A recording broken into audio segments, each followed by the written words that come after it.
Before we begin, please be advised that this story contains themes of psychological suspense and potentially unsettling situations. Listener discretion is advised. Imagine a place you know intimately, a place of comfort, of routine. Now imagine that place suddenly twisting, revealing a hidden, impossible layer beneath its familiar skin.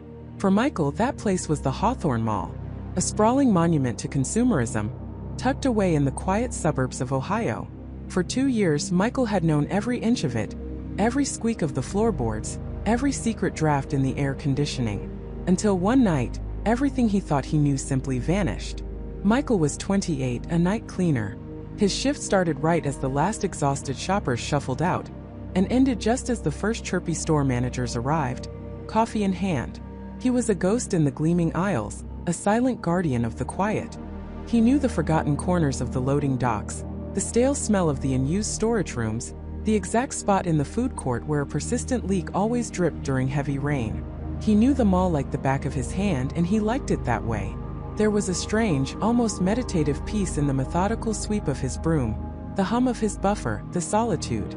Most nights, the only sounds were his own footsteps, the distant thrum of the ventilation system, and the occasional creak of settling steel and concrete. The mall, stripped of its daytime chaos, transformed into something vast and cavernous, its empty storefronts like sleeping eyes, its polished floors reflecting the glow of the emergency lights.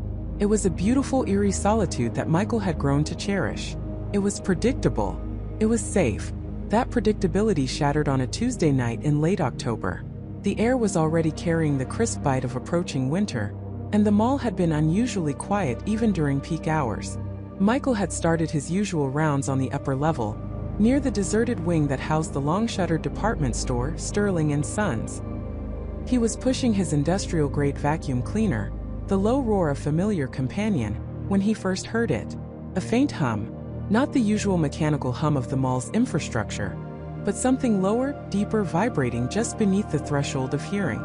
He paused, tilting his head, listening over the vacuum's noise. He shut off the machine. The silence that followed was absolute, save for his own breathing. He waited. Nothing. He shrugged it off. Probably just a trick of the acoustics, or maybe a faulty ballast in one of the fluorescent lights. The old mall was full of quirks. He continued his work, moving down to the main floor. He cleaned the polished marble near the central fountain, the silent water reflecting the ceiling lights like a distorted mirror. As he moved towards the east wing, past the brightly lit but empty windows of the clothing boutiques, the hum returned. This time it was clearer, a low resonant thrum that seemed to vibrate in his chest. It wasn't coming from the vents. Felt closer, more focused. He stopped again, listening intently. It seemed to emanate from somewhere ahead, down a less frequented corridor that led to the staff entrance of the old cinema complex, a cinema that had been closed for over 5 years, its doors permanently locked, its marquee dark and peeling. Michael rarely went down there, as there was nothing left to clean, but the hum was undeniably stronger there, pulling at him with an almost physical presence. Curiosity, a dangerous companion in empty places, tugged him forward.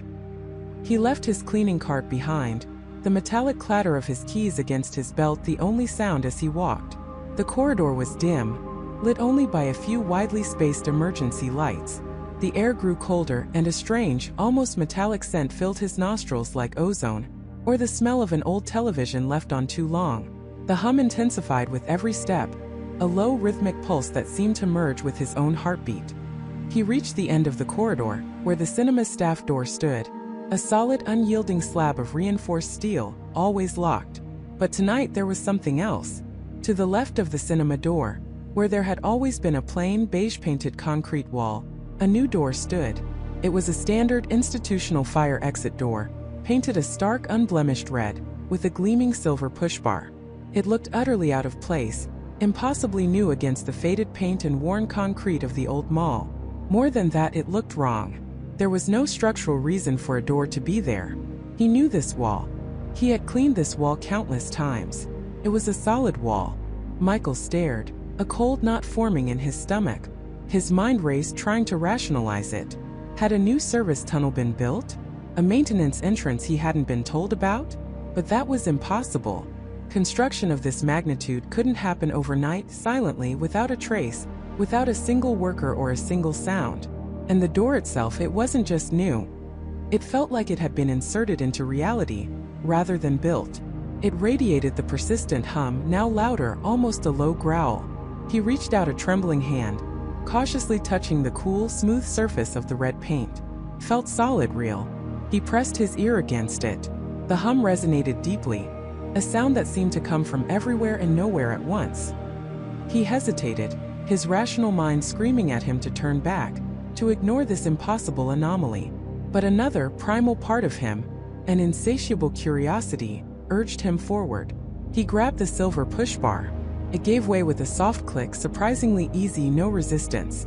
A gust of stale, humid air, carrying that metallic ozone scent, wafted out.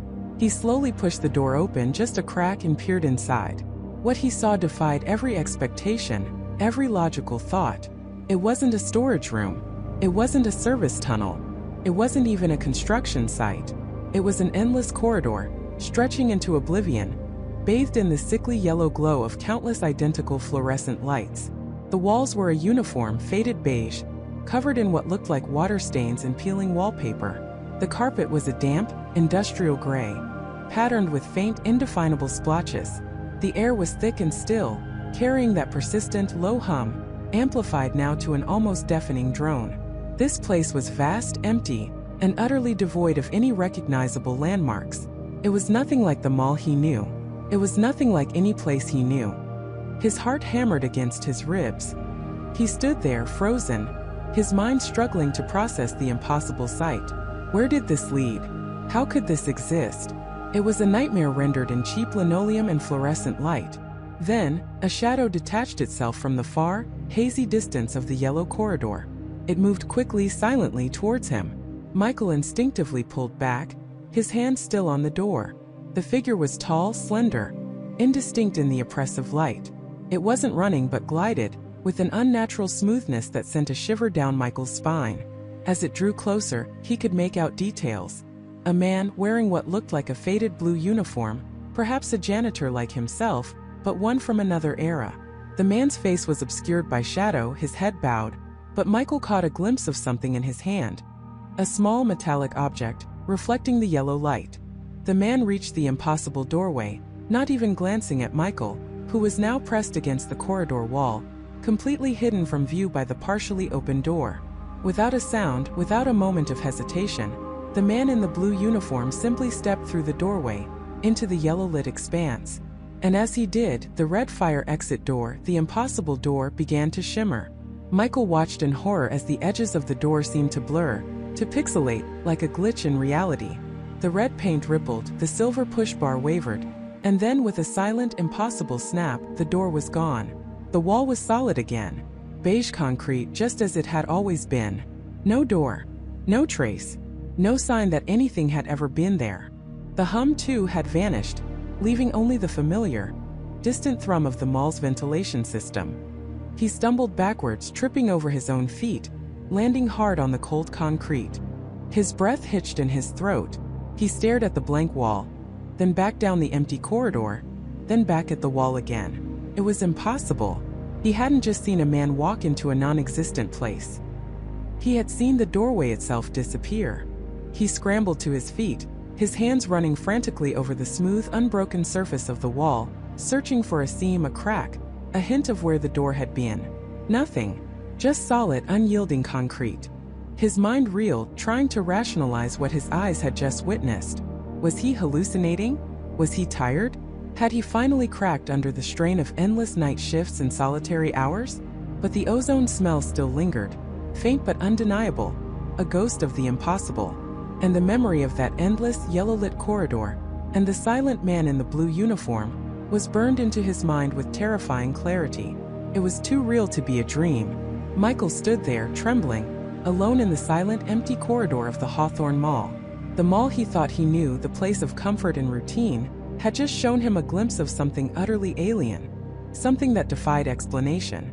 And a man, a stranger in a blue uniform, had walked into it and simply ceased to exist. The question hammered in his skull, deafening everything else. What was that place? And where did that man go? Alex stumbled back, his breath catching in his throat, a raw primal scream threatening to tear its way out. His heart hammered against his ribs like a trapped bird, each beat echoing the frantic rhythm of his own terror. He tripped over an unseen obstacle, perhaps his own feet, and crashed against a display pillar, the impact jarring his teeth. Pain, sharp and immediate, lanced through his shoulder, but it was a distant echo against the sheer, overwhelming dread that had seized him. His eyes, wide and unblinking, were still fixed on the spot where the man in the blue uniform had vanished. The doorway, if it could even be called that, was still there. It wasn't a door, not in any conventional sense. It was a tear, a shimmering rent in reality itself, a portal to where? Its edges pulsed with a faint, sickly yellow light, casting grotesque shadows that danced like specters on the polished floor. The air around it seemed to warp, distorting the reflections of the deserted mall, making the familiar storefronts ripple and waver as if viewed through heat haze. A cold sweat broke out on his forehead, trickling down his temples. Every fiber of his being screamed at him to run, to sprint out of the mall, to get into his car and drive until the city lights were nothing but a distant memory. But his feet were rooted to the spot, heavy as lead.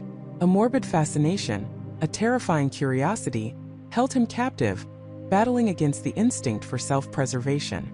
He had seen something impossible, something that shattered the very fabric of his understanding of the world. How could he just leave? How could he ever unsee it? He squeezed his eyes shut for a moment, trying to reorient himself, to convince himself it was a hallucination, a trick of the light, a figment of his sleep-deprived imagination. When he opened them again, the shimmering tear was still there, unwavering, its strange light a beacon of the utterly wrong. The silence of the mall, which had been merely eerie moments ago, now felt oppressive, suffocating. It wasn't just the absence of sound, it was an active, heavy silence, as if the very air had been sucked dry of all ambient noise, leaving only the frantic thumping of his own heart. Slowly, cautiously, Alex pushed himself away from the pillar, his muscles screaming in protest. He took a single hesitant step forward, then another. Each movement was deliberate, as if walking on thin ice that threatened to crack beneath him. The proximity of the anomaly raised the hairs on the back of his neck. He could feel a subtle hum in the air now, a low, almost subsonic vibration that resonated deep in his chest. Felt wrong, like standing too close to a high-voltage power line, but instead of electricity, it felt like raw, untamed reality unraveling. He stopped a few yards away, close enough to feel the faint warmth emanating from the shimmering void, close enough to discern the intricate, almost chaotic patterns within its depths. It wasn't just yellow light. It was a swirling maelstrom of muted, sickly hues, pale yellows, dull greens, and unsettling, almost brownish gray that seemed to absorb light rather than reflect it. And within this swirling abyss, he thought he saw shapes, indistinct and fleeting, like shadows cast by things that shouldn't exist. They weren't solid, not really, more like suggestions of form shifting and reforming in a dizzying, nauseating dance. What truly unnerved him was the utter lack of depth. It looked like a tunnel, a passage, but his mind couldn't process it as such. It was flat, yet infinite, like looking into a photograph that somehow contained an entire universe, but a universe devoid of logic or familiar dimensions.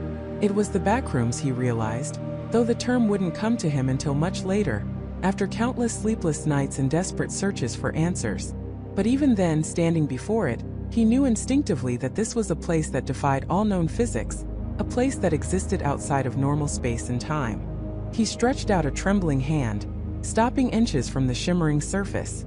A strange sensation prickled his fingertips, like static electricity, but colder, sharper. He could almost feel the fabric of reality fraying at the edges, the boundary between here and there impossibly thin. His rational mind screamed at him to retreat, to turn and run, to forget everything he had seen. But another darker part of him, a part he hadn't known existed, urged him closer. It was the same impulse that makes a person peer over the edge of a cliff, or touch a hot stove despite knowing the danger. He scanned the immediate area around the anomaly. There was nothing, no trace of the man in blue. Not a dropped key, not a forgotten badge, not even a scuff mark on the polished floor where he might have hesitated. It was as if he had been erased, utterly and completely, from existence. The thought sent a fresh wave of nausea through Alex. How could someone just cease? Without a sound, without a struggle, without leaving even a whisper of their presence behind? Then his gaze fell lower, towards the base of the shimmering tier. Almost imperceptible against the reflective tile, a small dark object lay nestled. It was a single button, a standard 4-hole plastic button, the kind you might find on a uniform shirt. And it was unmistakably blue, a deep, almost navy blue. It was the exact shade of the uniform the man had been wearing. His breath hitched. It wasn't a hallucination. It wasn't a dream. This was real. This button, small and innocuous, was tangible proof. The man had been there. He had walked into that thing. And this was all that remained. A sudden, overwhelming wave of responsibility washed over Alex. He was the only witness. He was the only one who knew. Who would believe him? He pictured himself trying to explain this to the police. "Officer, a man just walked into a glowing tear in reality and vanished in the middle of the mall." They'd laugh him out of the precinct, or worse, send him to a psychiatric ward. No, he couldn't call anyone. Not yet. He had to understand. He had to. He knelt down, his hand still trembling, and carefully picked up the button. It felt cold, smooth, utterly normal. Too normal. It was a mundane object from a mundane world, now imbued with the terrifying weight of the impossible. He clutched it tightly in his palm, a small anchor in a sea of unreality. As he stood back up, his eyes were drawn once more to the shimmering tier. It seemed to pulse with a slightly increased intensity now, almost as if it had sensed his presence, his curiosity. A faint, almost imperceptible hum filled the air, not unlike the distant drone of fluorescent lights, but deeper, more resonant, and undeniably unnatural. It seemed to be calling to him, a siren song of the unknown. He took another step, then another, until he was standing directly in front of it. He peered into the depths, trying to make sense of the chaotic, shifting patterns. It was like looking into a kaleidoscope made of fear.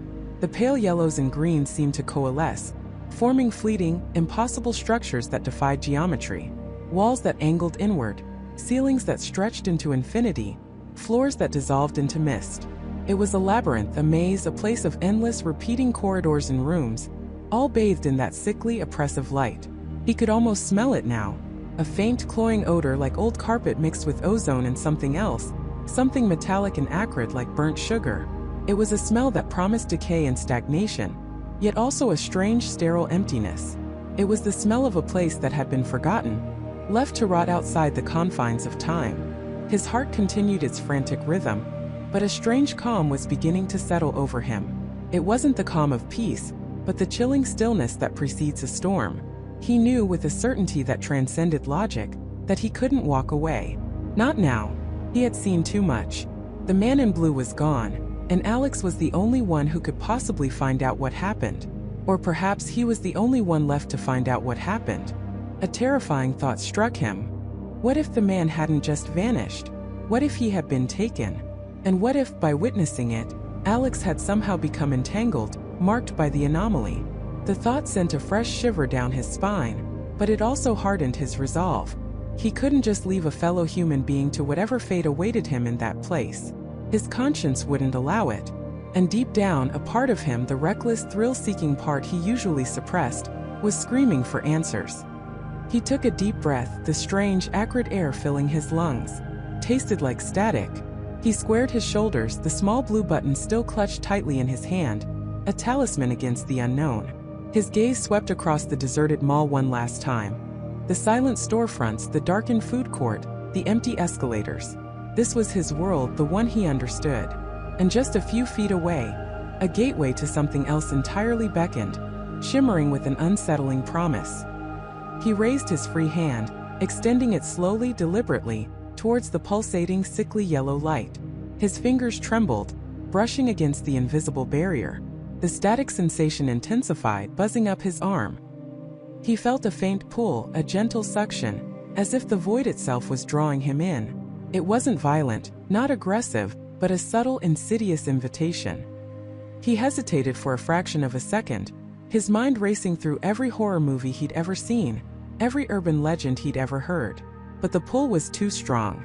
The questions were too loud. The mystery too profound. With a final desperate surge of adrenaline, he pushed forward. His hand passed through the shimmering surface as if it were nothing more than smoke. There was no resistance, no splash, no sensation of passing through a solid object. Just a sudden, shocking drop in temperature, and a profound, dizzying sense of disorientation. The air on the other side felt thick, heavy, and strangely still. He stepped through, crossing the invisible threshold, leaving the familiar world of the deserted shopping mall behind. The light immediately intensified, bathing him in that sickly, oppressive yellow. The hum, which had been subtle moments before, now resonated through his entire body, making his teeth ache. The acrid smell was overwhelming.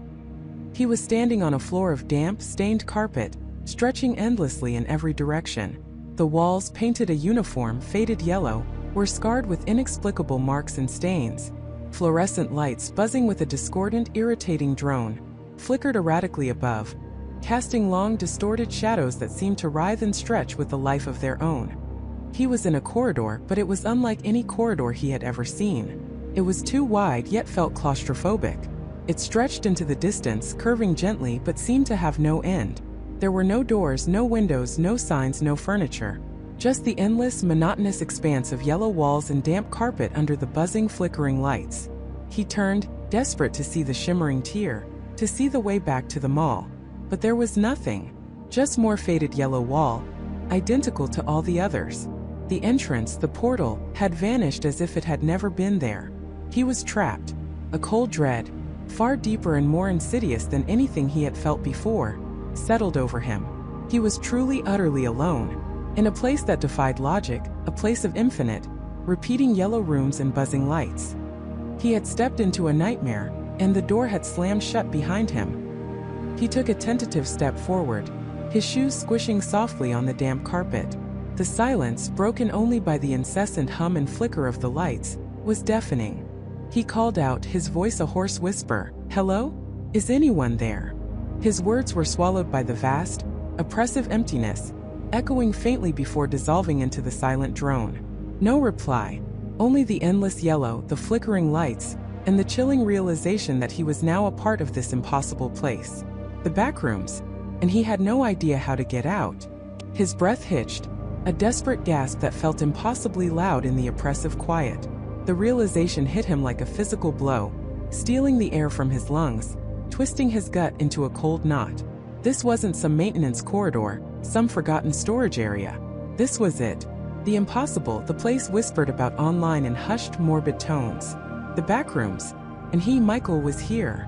Panic, cold and sharp, clawed its way up his throat. He spun, eyes darting wildly, scanning the identical stretches of wall, the endless ceiling tiles, the grimy, damp carpet. It was all the same. Everywhere he looked, the same sickly yellow, the same incessant hum, the same flickering, unreliable light. He pressed his palms against his temples, trying to force a coherent thought through the rising tide of terror. This couldn't be real. He had just been in the mall, buying a new pair of running shoes. One moment, a slight misstep, a strange, almost imperceptible shift in the air, and then this. He had to get back. He had to find the way he'd come. He retraced his steps, his heart hammering against his ribs, each beat a frantic drum against the silence. One corner, then another. The walls remained stubbornly yellow, the carpet stubbornly damp. There was no distinct doorway, no opening, no sign of the vibrant, bustling mall he'd just left. It was as if the fabric of reality had simply sealed itself behind him. He pulled out his phone again, his fingers trembling. Still no signal. The screen, a beacon of modern connection, now felt like a cruel joke, a useless slab of metal and glass. He tried calling Jessica, his wife, then his friend David, then even 911. Each attempt met with the same dead silence, the same message: no service. He tucked it back into his pocket, the weight of it a heavy reminder of the world he was now cut off from. Michael started walking. He had to. Standing still felt like an invitation for something unseen to emerge from the endless yellow. He chose a direction, any direction, and began to move, his footsteps muffled by the damp carpet. Each step was an act of defiance against the crushing sense of hopelessness, a desperate search for an exit that logic screamed didn't exist. The air was heavy, thick with a smell he couldn't quite place. A mix of old dust, stale moisture, and something faintly metallic like ozone. It clung to his clothes, his hair, filling his lungs with every breath. The fluorescent lights hummed above, a constant, low-frequency drone that vibrated in his bones, threatening to unravel his nerves. Occasionally, one would flicker violently, plunging a section of the corridor into deeper shadow for a terrifying second before sputtering back to life. In those brief moments of near darkness, his imagination ran wild, conjuring shapes and forms in the periphery of his vision. He'd whip his head around, only to find nothing but the same oppressive yellow. Hours bled into what felt like an eternity. Michael lost all sense of time. Was it day? Was it night? The lights above never changed, never dimmed to suggest a cycle. His throat was dry, a parched desert. His legs ached, a dull, persistent throb. The hunger pangs started subtly, then sharpened into a gnawing emptiness. He cursed himself for not having even a bottle of water, a granola bar, anything. Who goes to the mall prepared for an existential nightmare? He tried shouting again, his voice raw and hoarse. "Hello? Is anyone out here?" His words were swallowed by the vastness, echoing faintly before dissolving into the silent drone. No reply, only the endless yellow, the flickering lights, and the chilling realization that he was now a part of this impossible place. The Backrooms, and he had no idea how to get out. The monotony began to play tricks on his mind. The walls seemed to subtly shift, the patterns in the carpet to morph into grotesque faces. He swore he saw movement in his peripheral vision, a fleeting shadow, a flicker of something not quite right. He'd spin around, heart pounding, only to find nothing but the same unchanging corridor. His paranoia was a living thing, growing with every silent minute, every unanswered call, every identical turn. He started counting his steps, a futile attempt to impose order on the chaos. He'd count to 1,000, then take a left, then another 1,000 and take a right. It was meaningless, he knew, but it gave him a semblance of control, a small anchor in the sea of yellow madness. He found himself talking aloud, narrating his actions, just to hear another voice, even if it was his own, breaking the suffocating silence. "Okay, Michael, just keep moving. Don't stop. There has to be something. A door. A sign. Anything." His voice cracked. After what felt like days, though it could have been mere hours, a subtle difference caught his eye. It was almost imperceptible, a deviation so minor he nearly dismissed it as another trick of his exhausted mind. On one of the yellow walls, barely visible against the monotone paint, was a faint, dark smudge. It wasn't dirt. It was too deliberate, too distinct. He reached out, his fingers brushing against the wall. It felt rough, etched. He leaned closer, squinting in the dim, flickering light. It was a crude drawing scratched into the paint with something sharp, a stick figure. And next to it, scrawled in shaky, almost illegible letters, a single word: help. A jolt of adrenaline shot through him, cutting through the fatigue and despair. He wasn't alone. Someone else had been here. Someone else was here. The thought was both terrifying and a desperate spark of hope. If someone else had been here, maybe they had found a way out. Or maybe they were still here. His eyes scanned the surrounding walls frantically, searching for more. A few feet down, another scratch. This one was even harder to make out, almost completely faded. It looked like an arrow, pointing vaguely down the corridor he had just come from. Or was it pointing ahead? The ambiguity was maddening. He pressed his hand flat against the wall, feeling the cold, rough surface. The presence of another human being, even in such a transient, desperate form, was a powerful, unsettling comfort. It meant this place wasn't just an empty void. It meant there was a possibility of connection, a shared nightmare. But it also meant that someone else had been trapped long enough to resort to scratching messages into the walls. How long had they been here? Were they still alive? He followed the faint, ambiguous arrow, his pace quickening. His heart pounded with a renewed, frantic energy. The fear was still there, a cold knot in his stomach, but now it was mixed with a burning curiosity, a desperate need for answers. Who had left these messages? What had happened to them? And more importantly, could they lead him to an escape, or deeper into this impossible labyrinth? He walked for another endless stretch, his eyes glued to the walls, searching for any further sign, any deviation from the relentless yellow. The buzzing of the lights seemed to grow louder, more insistent, drilling into his skull. The air felt heavier, colder. He started to hear things, faint, almost inaudible sounds that weren't the drone of the lights. A distant scraping, a soft thud like something being dragged. He froze, straining his ears, but the sounds vanished as quickly as they appeared, leaving only the oppressive hum. Just as despair threatened to overwhelm him again, he saw it. Not a scratch, not a drawing, but a door. It was identical to all the other doors he'd seen, the plain, steel gray fire doors that were interspersed every few hundred feet in the corridors. He'd tried them all.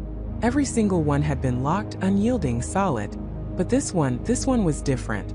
There was a keycard reader next to it, just like the others, but the small indicator light was a faint, pulsing red, not the usual unlit darkness.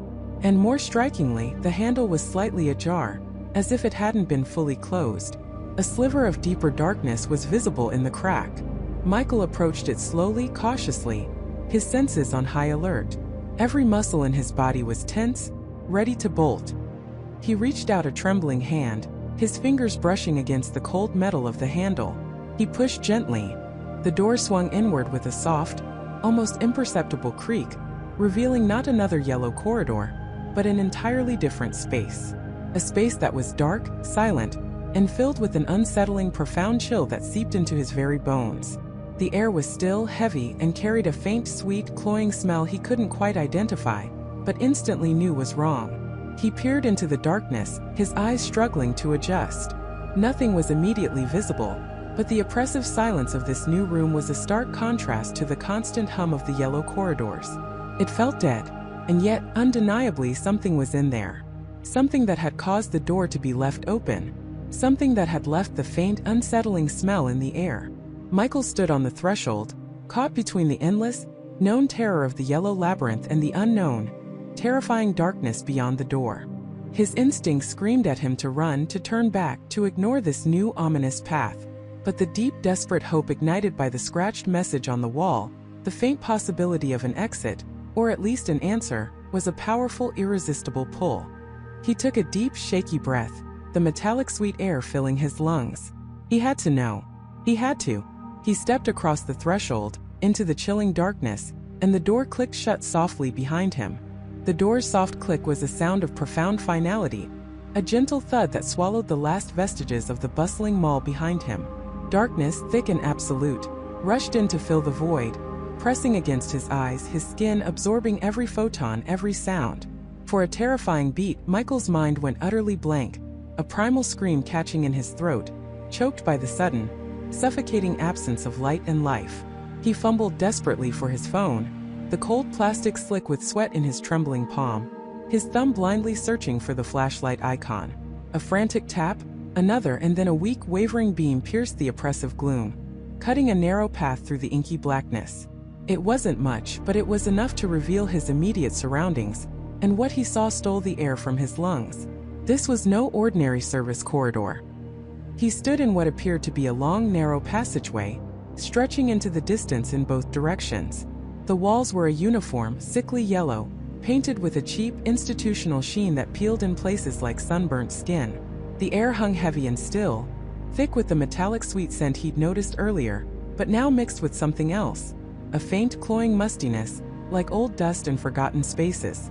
Overhead, exposed pipes, thick with a fine layer of grime, snaked across a low, unfinished ceiling, disappearing into the darkness beyond his flashlight's reach.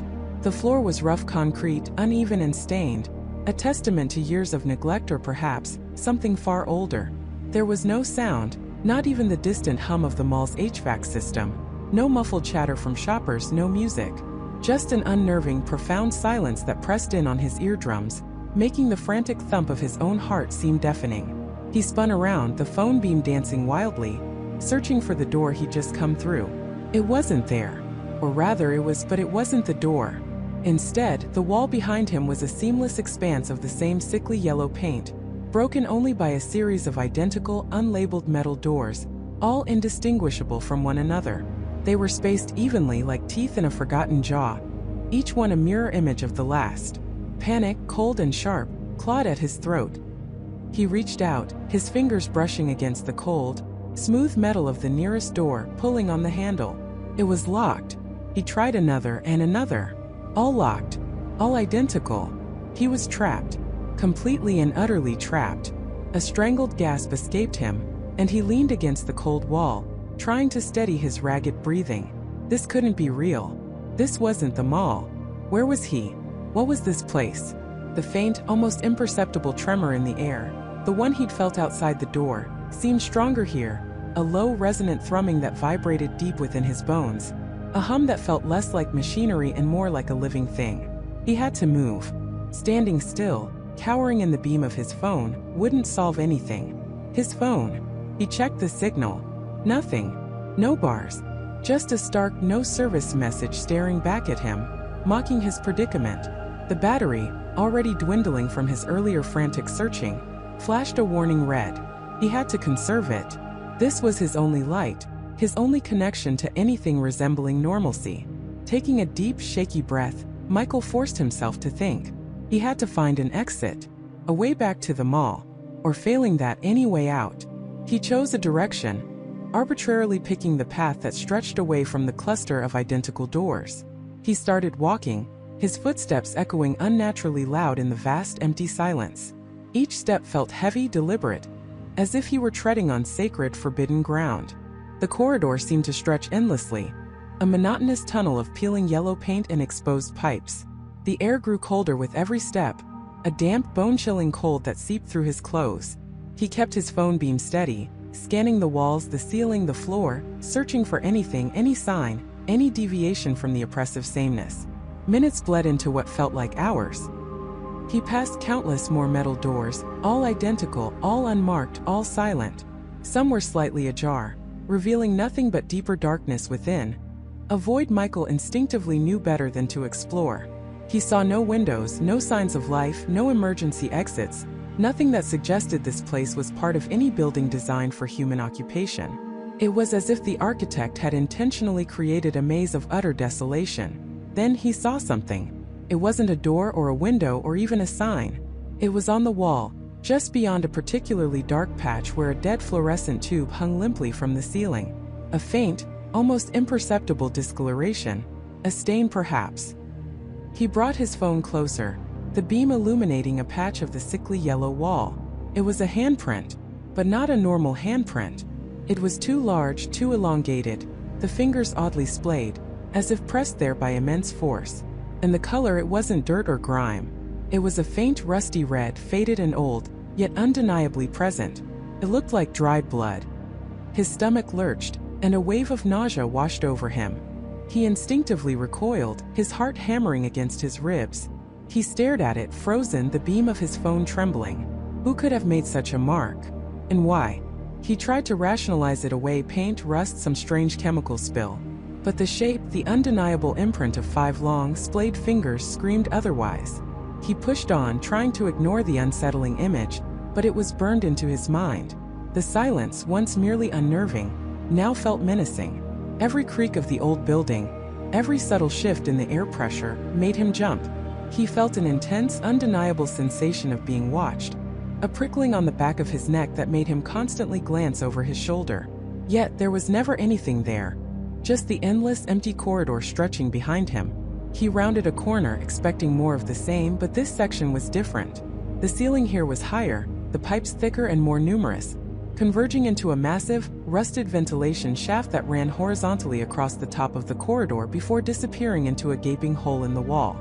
The air here was colder still, carrying with it a faint, almost imperceptible metallic tang, like electricity or ozone. He paused, listening. The low hum, the one he'd felt earlier, was significantly louder here, vibrating through the concrete floor, up through the soles of his shoes. It was a deep, resonant thrum, almost a growl, that seemed to emanate from the massive ventilation shaft. He cautiously approached the opening in the wall, shining his light inside. The shaft was cavernous, leading into a darkness so profound it seemed to absorb the light rather than reflect it. He could hear a faint, rhythmic thump-thump-thump coming from deep within, like a giant sluggish heart beating in the bowels of the earth. It was slow, deliberate, and utterly alien. A sudden sharp clang echoed down the corridor from somewhere far ahead, making him jump. It sounded like metal striking metal, a harsh, violent noise that tore through the oppressive silence. He spun around, his flashlight sweeping the empty corridor, but saw nothing. The sound faded, leaving behind an even deeper silence, pregnant with unspoken dread. He was alone. Or he wasn't alone. Both possibilities were equally terrifying. His eyes darted back to the ventilation shaft, then down the corridor in the direction of the clang. He had to choose. The shaft, a dark, unknown maw, or the corridor, leading deeper into this bizarre labyrinthine structure, where unseen things made unsettling noises. His phone battery indicator flashed again, a more urgent red this time. He couldn't waste time. He had to keep moving, keep searching. The handprint, the hum, the clang.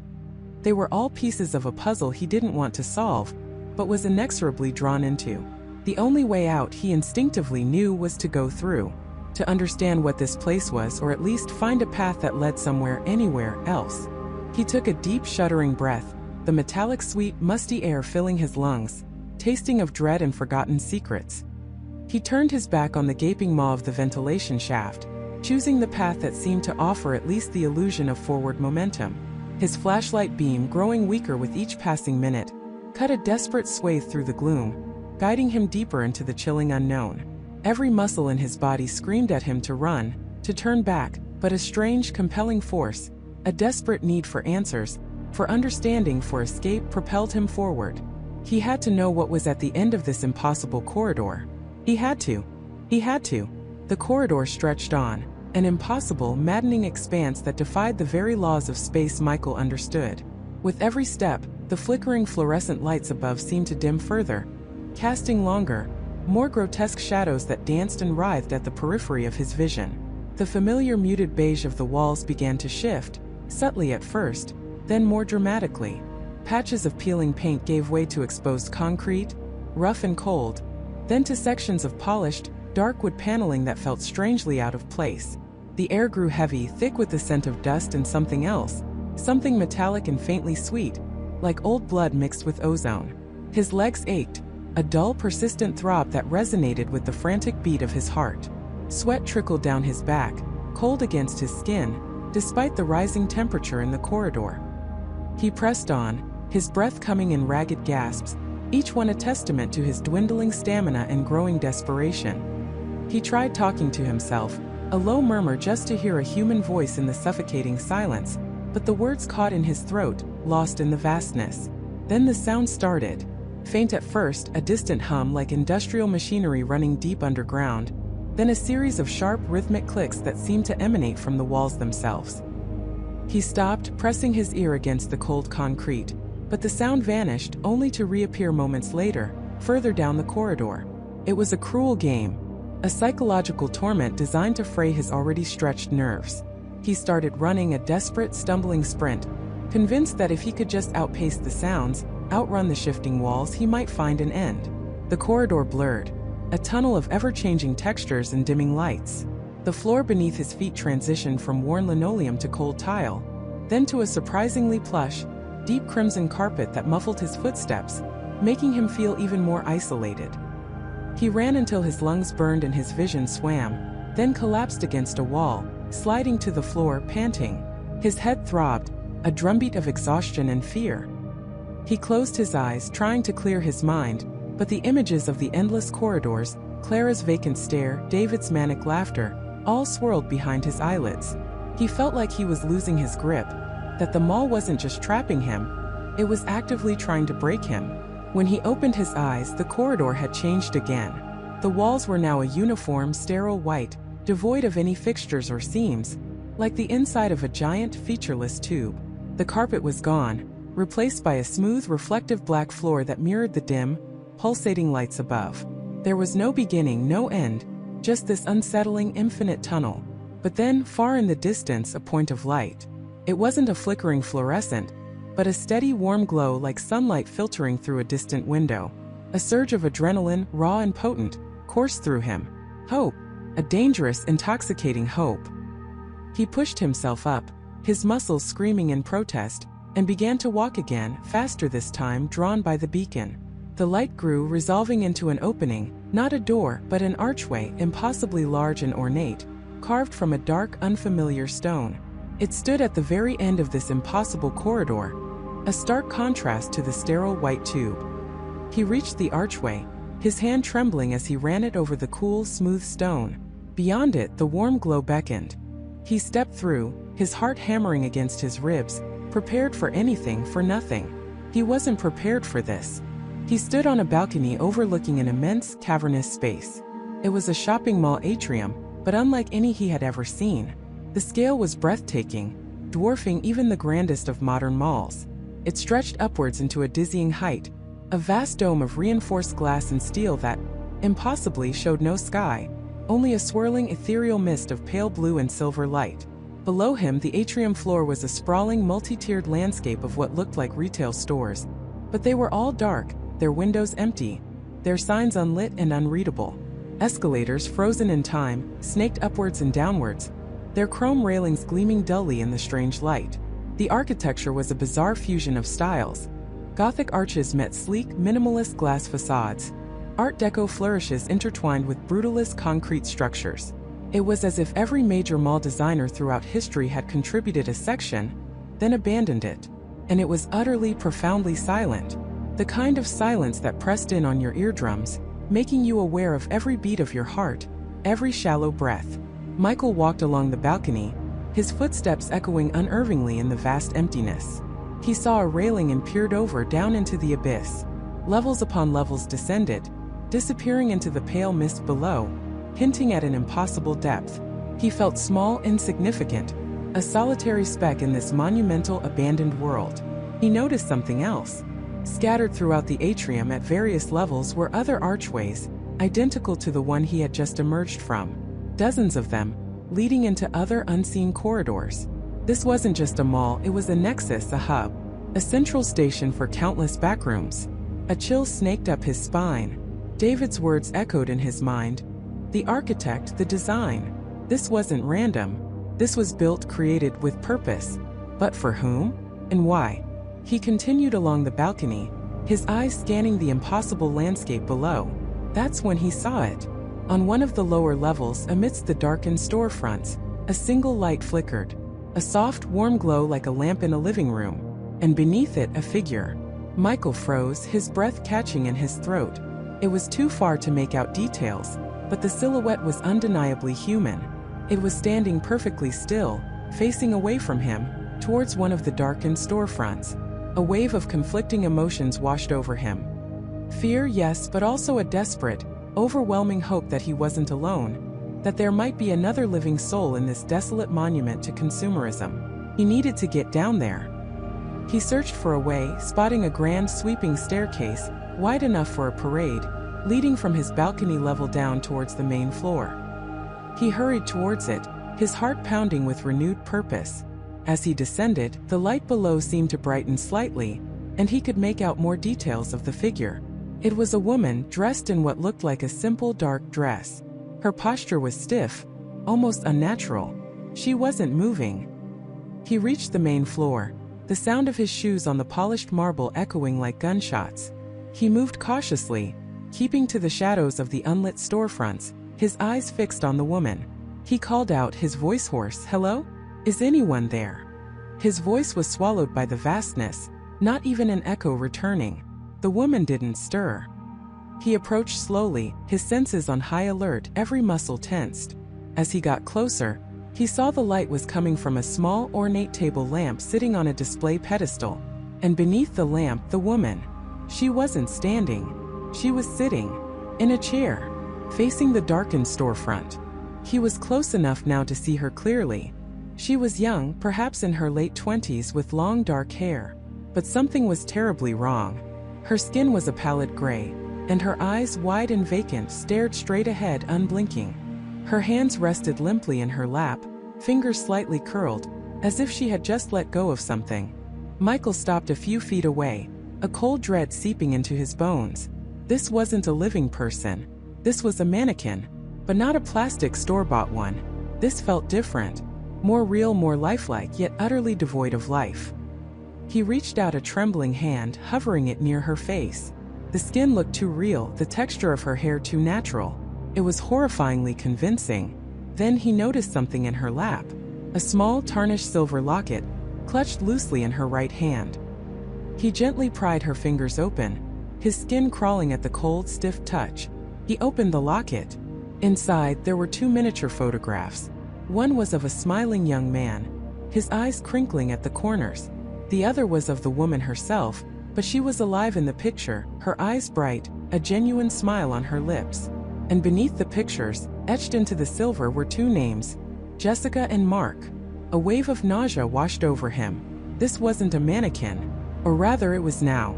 This was Jessica. Someone had placed her here, posed her, given her a lamp and a locket. Someone had turned a living person into a permanent fixture of this horrifying mall. He looked up, his gaze sweeping across the immense atrium. He saw them then. More of them, scattered across the different levels, hidden in the shadows of the unlit stores, standing or sitting in various poses. Figures. Lifelike, silent figures, each illuminated by a single solitary lamp. Each one a person. Each one a Jessica. His blood ran cold. This wasn't just a prison, it was a display case. And he was walking right into it. The architect wasn't just building a mall. They were collecting, preserving. A sudden sharp click echoed from behind him, startling him. He spun around, his heart leaping into his throat. Nothing. Just the vast, empty atrium. But then a faint hum began, growing louder, and the single lamp illuminating Jessica's lifeless form flickered once, twice, then brightened, casting her in an unervingly stark light. And then across the atrium, another lamp flickered on. Then another. And another. A chain reaction spreading like wildfire through the monumental space. Hundreds, thousands of lamps coming to life, illuminating the countless silent figures, the frozen shoppers, the eternal window gazers. The entire atrium, once a realm of shadows and mist, was now bathed in an eerie golden glow, revealing the full horrifying scope of the architect's collection. Michael was surrounded, watched by an army of the dead, each one a testament to the mall's insatiable appetite. A low, resonant hum vibrated through the floor, rising in intensity, and then slowly, subtly, the escalators began to move. Not all of them, just a few, their metal teeth grinding softly, carrying nothing but shadows up and down. Michael felt a primal scream bubbling up in his chest, choked off by the suffocating terror. He wasn't just trapped. He was being observed. He was part of the display now, and the architect was watching. Michael felt a primal scream bubbling up in his chest, choked off by the suffocating terror. He wasn't just trapped. He was being observed. He was part of the display now, and the architect was watching. The realization hit him like a physical blow, stealing the air from his lungs. Every nerve ending screamed, demanding action, but his body was frozen, caught in the invisible gaze of an unseen predator. He imagined countless lenses, tiny pinprick eyes embedded in the peeling paint, the dusty shelves, the vacant stares of the mannequins, all focused solely on him. His mind raced, desperate to find a blind spot, a shadow deep enough to swallow him whole. He knew he couldn't stay where he was, exposed, a specimen under glass. With a surge of adrenaline, Michael forced his trembling legs to move. He scrambled backward, his eyes darting wildly, searching for cover. A towering stack of flattened cardboard boxes, precariously balanced against a mildewed wall, offered the promise of temporary concealment. He dove behind them, pressing his back against the rough, cold concrete, trying to regulate his ragged breathing. The air here felt thick, heavy with the dust of decades and the palpable weight of unseen eyes. From his makeshift hideout, he peered out, his gaze sweeping across the silent army of mannequins. They stood as before, frozen in their anodyne poses, but now they seemed different. Their plastic smiles were no longer benign. They were mocking, knowing. Their blank eyes, once harmless, now felt like 100 tiny cameras, each one recording his every desperate twitch. He swore he saw a subtle shift in the angle of one's head, a fractional turn that brought its vacant gaze directly to his hiding place. Another, a female figure dressed in a faded 80s prom dress, seemed to have moved her arm, her outstretched hand now pointing vaguely in his direction. It was probably just his terrified imagination, but the fear was real, a cold knot tightening in his stomach. He was trapped in a macabre diorama, and he was the unwilling star. The thought propelled him. He couldn't be passive. He had to move. He had to escape the architect's gaze, or at least try to. He started to crawl, keeping low, using the stacks of forgotten inventory as a shield. Each rustle of his clothes, each muted thud of his hand against the floor, felt like an explosion in the oppressive silence. He moved deeper into the labyrinthine storage area, the air growing colder, the light dimmer. The rows of shelving stretched on, endless aisles of forgotten dreams and discarded futures. He passed boxes labeled with dusty dates from the late 90s, early 2000s, relics of a consumer past. Then he noticed something out of place. Tucked away behind a forgotten display of defunct electronics, where the shelves met a section of the concrete wall, was a narrow, almost invisible seam. It wasn't a door, not in the traditional sense, but a section of the wall that seemed slightly recessed, a subtle deviation from the monotonous surface. It was cleverly camouflaged, almost as if designed to be overlooked. His heart quickened. A hidden passage? A way out? Or another trap? He approached cautiously, his senses on high alert. He ran his fingers along the seam, feeling a rough texture, then a smooth coldness. There was no handle, no obvious latch. He pushed gently, then harder. With a soft, almost imperceptible groan, a section of the wall swung inward, revealing a gap just wide enough for him to squeeze through. Beyond it lay not another brightly lit hallway, but utter darkness, thick and absolute. Hesitantly, Michael slipped through the opening. The hidden door swung silently back into place, sealing him in. The darkness was profound, suffocating. He fumbled for his phone, its screen a welcome beacon in the oppressive void. The flashlight beam cut through the black, revealing a small cramped space that smelled of damp earth and something else. Something metallic and faintly sweet, like old blood. This wasn't another storage room. This was an antechamber, leading into a larger, more unsettling space. The walls here were unpainted concrete, rough and unfinished. Wires snaked along the ceiling, some dangling loosely, others disappearing into crude holes. The floor was uneven, littered with debris. Broken tools, shards of glass, and what looked like dried flakes of paint or plaster. He stepped into the larger room, his flashlight beam dancing across the disturbing scene. It was a workshop or perhaps a laboratory. A heavy rusted metal table dominated the center, covered in a chaotic array of tools. Wrenches, pliers, a soldering iron, and several surgical instruments that made his stomach churn. Nearby, a collection of mannequins lay dismembered, their limbs scattered like discarded toys. A headless torso leaned against the wall, its plastic skin scarred and discolored. But these weren't just ordinary mannequins. Their joints were articulated in ways he hadn't seen before, suggesting a level of customization. Some had crude, almost childlike drawings scrawled on their plastic bodies, disturbing stick figures with exaggerated, terrified expressions. On a smaller, rickety table in the corner, amidst a pile of mechanical parts and wires, lay a collection of personal effects. An old, faded photograph of a family smiling on a beach, a child's worn teddy bear, a tarnished silver locket, and a small leather-bound journal. Michael's breath hitched. These weren't the architect's possessions. These were trophies, or worse, relics of previous victims. He reached for the journal, his hands trembling. It was old, its pages brittle and yellowed. He opened it carefully, the faint scent of mildew and desperation rising from its contents. The handwriting was neat, precise, yet imbued with a chilling detachment. It wasn't a diary of daily events, but a series of observations, theories, and meticulous notes. The first entry he saw, dated years ago, read, Subject 1 David. Initial assessment. Compliant, easily disoriented. Displays rudimentary problem-solving skills, but lacks true imaginative capacity. Ideal for baseline observation. The environment must be carefully calibrated to elicit desired reactions. Michael's blood ran cold. David. A common name. Person. A subject. He flipped through more pages, each one a fresh stab of horror. There were diagrams of the mall's backrooms, annotated with markings he couldn't decipher, but which looked suspiciously like surveillance points. There were detailed psychological profiles, observations on fear responses, and notes on how to manipulate sensory input to create specific states of mind.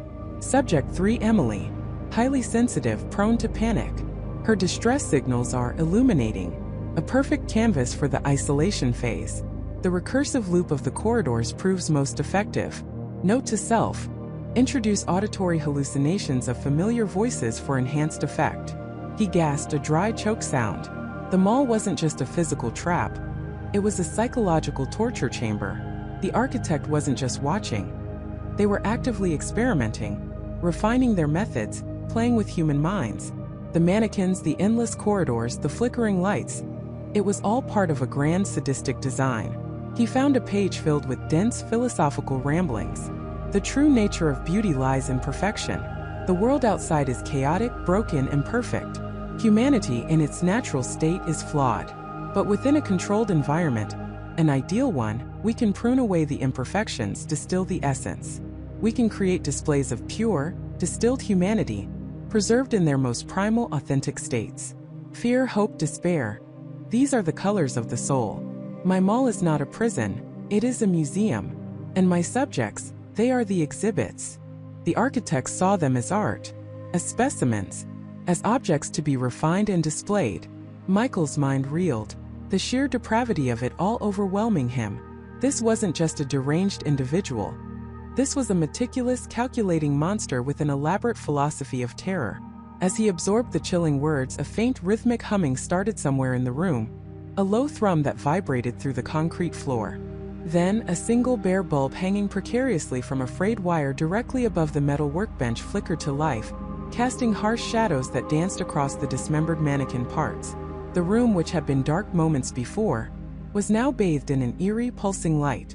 The hidden door behind him, which had been tightly shut, slowly, silently, began to creak open, revealing the familiar, dusty expanse of the mannequin-filled storage area beyond. And in the partial glimpse through the opening, Michael swore he saw one of the mannequins, the one in the faded prom dress, standing directly opposite the doorway, its head now unmistakably turned, its blank eyes fixed on the illuminated workshop. Michael slammed the door shut, the shuddering impact echoing through the silent corridor. His heart hammered against his ribs, a frantic drumbeat against the sudden, overwhelming quiet. He leaned back against the cool metal, gasping for breath, his eyes wide and unfocused. He tried to tell himself it was a trick of the light, a figment of his increasingly stressed imagination. But the image was burned into his mind with terrifying clarity. The faded prom dress, the unnaturally still pose, the head undeniably turned, those vacant eyes fixed on the workshop's light. It wasn't a shadow. It wasn't a trick. It was looking at him. A cold dread seeped into his bones, far deeper than any fear he'd felt before. This wasn't just a deserted mall. It was something else entirely. Something that moved, that watched, that knew. The air around him felt heavy, charged with an unseen presence. He pushed himself away from the door, stumbling a few steps back into the workshop, his gaze darting around the familiar tools and cluttered shelves as if expecting them to rearrange themselves or reveal some hidden menace. The fluorescent lights above hummed, their steady glow now feeling less like comfort and more like a spotlight, highlighting his vulnerability. He had to get out. But how? He tried every exit he could find, every service door, every loading bay. All were locked, sealed, or led to more endless identical corridors.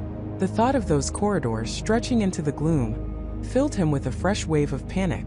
He was trapped, and whatever was out there, whatever controlled those lifeless figures, was closing in. He forced himself to take a deep, shaky breath. Panic wouldn't help. He needed answers. He needed a plan.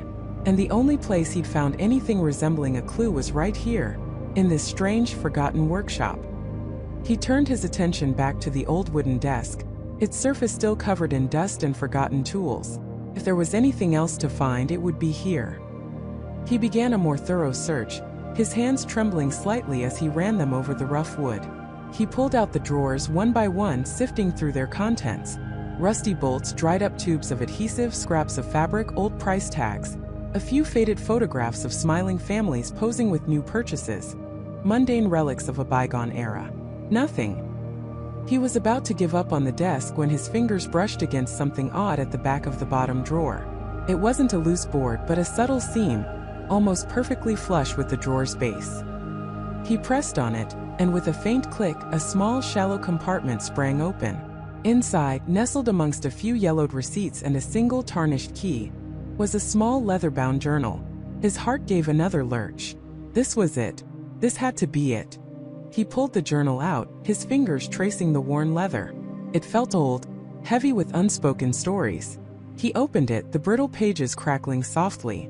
The handwriting inside was neat, slightly spidery, and distinctly feminine. The first few entries were mundane, dated years ago. Complaints about difficult customers, the monotony of his job, the endless stream of new mannequins arriving for assembly. The author, a woman named Clara, seemed to have been a long-time employee, perhaps even the chief mannequin repair technician. Michael skimmed through until he found the first hint of something amiss.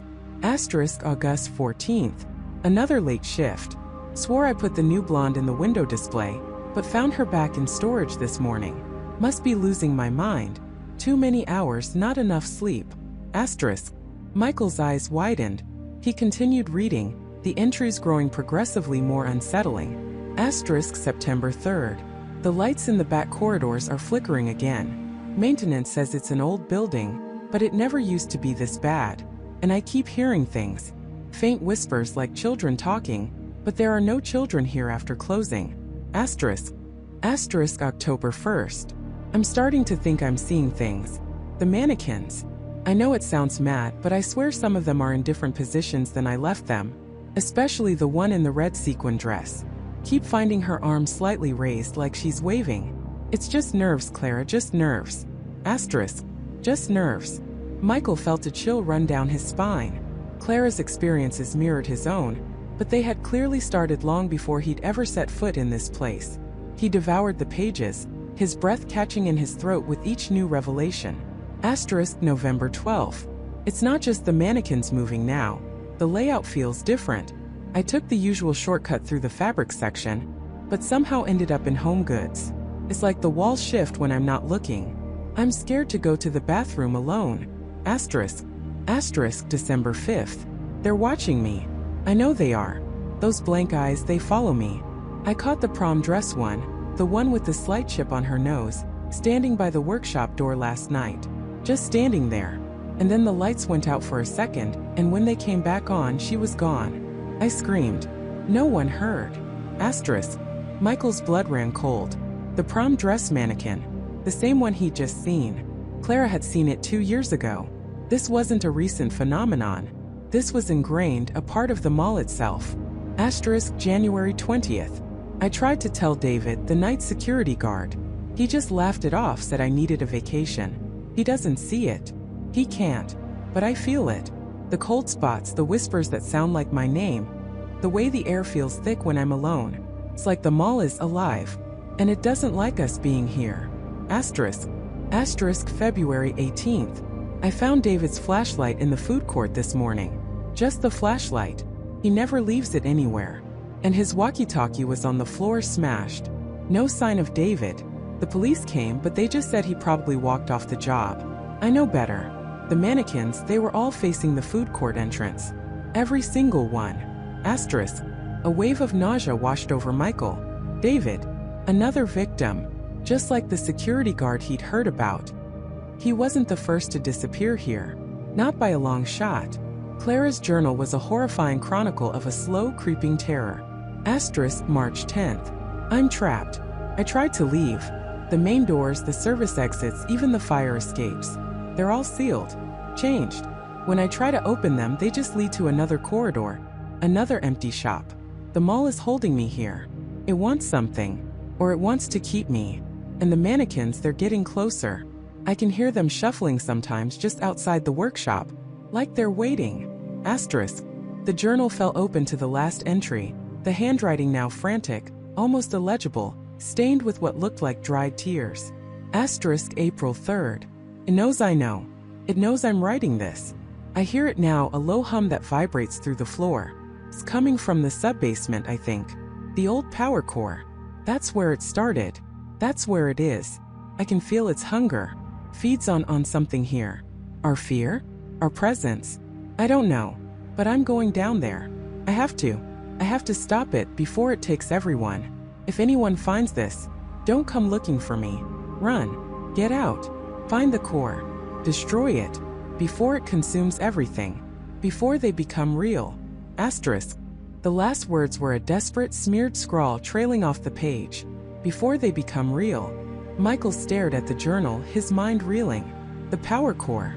The sub-basement. An entity that fed on fear and presence. The mannequins, its silent, unblinking army. Everything he'd experienced, every chilling detail, suddenly clicked into place with a horrifying, undeniable clarity. He wasn't just lost in a forgotten mall. He was trapped in a living nightmare. A prison designed by an unknown, malevolent force, and the mannequins were its eyes, its ears, and perhaps its hands. He had to find that core. It was his only chance. His only hope. The realization hit David like a physical blow, stripping away the last vestiges of his deluded hope that this was merely a forgotten place. This mall wasn't abandoned, it was active. And the mannequins, those silent plastic sentinels, were far more than just decoration. They were the eyes. They were the ears. And if his gut feeling was right, they were the enforcers of whatever malevolent intelligence had woven this labyrinth around him. He had to find the core. It was the only thing that made sense. Every system, every network, every prison had a central point of control. His breathing hitched, a ragged sound in the desolate silence. Panic, cold and sharp, threatened to consume him, but beneath it, a desperate resolve ignited. He wasn't just lost. He was a pawn in a game he didn't understand, and the only way out was to shatter the board. The core. Where would it be? In an abandoned shopping mall, the logical places would be a security office, a main server room, or perhaps a utility hub. He had to think like the architect of this nightmare, or at least like a maintenance worker.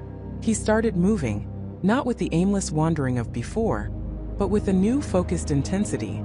He scanned every doorway, every shadowed corridor, searching for signs of an administrative area, an access panel, anything that suggested infrastructure beyond retail. The air grew heavier, the silence more oppressive, as if the entire mall was holding its breath, anticipating his next move. The mannequins, he noticed, seemed to shift more readily now. It wasn't just his imagination. A figure he'd sworn was facing a display of dusty clothes now seemed to have its head subtly turned in his direction as he passed. Another, in a sporting goods store, had its hand not quite resting on its hip, but angled as if about to point. He found himself drawn to a rarely seen section of the mall, a narrow service corridor he'd glimpsed only once before, nestled between a defunct department store and what looked like a boarded-up cinema. The corridor was darker, the fluorescent lights flickering with a sickly yellow glow, casting long dancing shadows that made the walls appear to writhe. The air here was thicker with the scent of dust and something metallic, like old machinery. He pushed through a set of double doors, their hinges groaning in protest, and found himself in a maze of backrooms. This wasn't the public face of the mall. This was its skeletal structure, its hidden veins and arteries. Bare concrete floors, exposed pipes snaking across the ceiling, wires dangling like forgotten vines. He passed storage rooms filled with empty display cases, broken mannequins, their limbs scattered like gruesome trophies, and discarded seasonal decorations. Each room was a monument to the mall's past, but imbued now with a sinister, watchful presence. He could feel it, a prickling sensation on his skin, the distinct impression of being observed. Suddenly, a low hum vibrated through the floor beneath his feet. It was faint at first, then grew steadily, a deep, resonant thrumming that pulsed with an almost organic rhythm. He followed the sound, his heart pounding a frantic drumbeat against his ribs. It led him deeper into the service maze, past rusted lockers and grimy utility sinks, until he arrived at a heavy, reinforced door, emblazoned with a faded, bolted sign. Maintenance and generator access. Authorized personnel only. This had to be it, or at least a significant part of it. He tried the handle. Locked, of course. He pressed his ear against the cold metal, the hum vibrating stronger now. A steady, powerful throb that felt alive. It was too clean, too consistent for a mere generator. This was something else. He looked around for an access panel, a keycard reader, anything. There was nothing, just the steel door and the concrete walls. Frustration flared, quickly replaced by a chilling thought. If this was the core or led to it, why was it so easily accessible yet locked? Was it a trap? A test? He remembered the mannequins. If they were the eyes, they were watching him now, expecting him to try and force his way in. He couldn't be predictable. He had to outsmart whatever was behind this. He backed away from the door, his gaze sweeping the corridor again.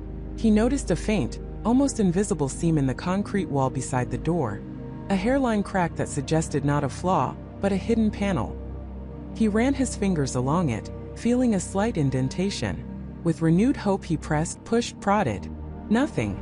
He tried a different approach, tapping the wall, listening for a hollow sound. His hand brushed against a small, almost imperceptible button, flush with the concrete, cleverly camouflaged. He pressed it. With a soft hiss of displaced air, a section of the wall slid inward, revealing a cramped, dusty control panel. It was old, clearly from the mall's original construction, with a multitude of unlabeled switches and blinking amber lights. One large, central dial, however, stood out. It was labeled System Override, and beneath it, in smaller faded print, Core Access. His breath caught. This was it. This was the entrance. He reached for the dial, his fingers trembling. But as he did, a sudden sharp clang echoed from down the corridor. He froze, his hand hovering. The sound repeated, closer this time, a rhythmic metallic scrape against the concrete. Footsteps. Heavy, deliberate, and undeniably not human. He whipped his head around. In the flickering light at the end of the corridor, he saw them. Not one, not two, but a dozen mannequins emerging from the shadows. Their plastic faces were blank, but their posture was different. They were leaning forward, their arms slightly bent, as if poised to sprint. And their heads, every single one of them, were turned directly towards him. Their eyes, those painted, vacant eyes, seemed to bore into him with an unnerving intensity. The scraping sound intensified. It wasn't footsteps. It was the sound of their rigid plastic feet dragging, sliding with unnatural speed across the rough concrete. They were moving, not just shifting but advancing, and they were fast. David slammed the hidden panel shut, the thud echoing loudly. He couldn't risk revealing the control panel, not now. He had to run. He bolted, not back the way he came, but deeper into the service maze, hoping to find another route, another way to circle back to the core access panel. The hum from the reinforced door behind him seemed to intensify, mocking him, amplifying the frantic rhythm of his own heartbeat. He plunged into a labyrinth of narrow passages, storage rooms, and disused electrical closets. The air grew stale, heavy with the smell of mildew and decay. He could hear the mannequins behind him, their unnatural movements creating a cacophony of scrapes, clicks, and a low guttural grinding sound that sent shivers down his spine. It was the sound of plastic on concrete, of stiff joints straining, of something utterly inhuman pursuing him. He burst into a larger, circular room, clearly an old loading dock area, now sealed off and repurposed for storage. Crates were stacked high against the walls, creating a dizzying, claustrophobic maze. He scrambled over a stack of empty cardboard boxes, his lungs burning, his legs screaming in protest. He glanced back. They were there, streaming into the loading dock, their numbers growing. More mannequins from every angle converging. He ducked behind a towering stack of wooden pallets, pressing himself against the cold, rough wood. He could hear them now, closer than ever, their weird, dragging footsteps circling the pallets. He held his breath, praying they wouldn't see him, wouldn't find him. But then a new sound cut through the silence. A soft, almost imperceptible creak. The creak of plastic. Right beside him. He slowly, agonizingly slowly, peered around the edge of the pallets. A mannequin stood there, its face inches from his, its painted eyes fixed on his. It wasn't one of the pursuing group. It had been waiting. Set there. Placed in ambush. This wasn't just random pursuit. This was coordinated. Intelligent. He recoiled, stumbling backward, tripping over a loose plank. The mannequin didn't move, didn't react beyond its unwavering stare. But then from behind it, from the other side of the pallets, came another sound. A low, raspy whisper. Not a human voice, but something like dry leaves rustling, or static on an old radio. It was indistinct, but it was there, a chilling, almost mocking presence in the air. Lost. So lost. David scrambled to his feet, adrenaline surging through him. The whisper had been faint, barely audible, but utterly clear in his mind. It was a voice. Not the mannequins, but through them. The malevolent force. It was speaking to him, taunting him. He was trapped, cornered, and whatever controlled this place was delighting in his terror. He had to get to that core. He had to shut it down, or at least understand it.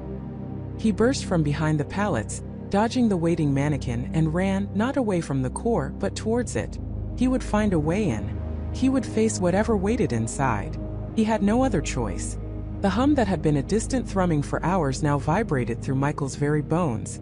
A low, resonant growl that promised either answers or oblivion. He pushed past a stack of dusty display cases, the plastic forms of forgotten sales promotions leering at him from the shadows. His breath hitched in his throat, a raw, burning sensation, but he didn't slow. The mannequin he dodged moments ago was already behind him, a silent sentinel, but he couldn't afford to look back. Not now. His only direction was forward, towards the source of this maddening, all-encompassing sound.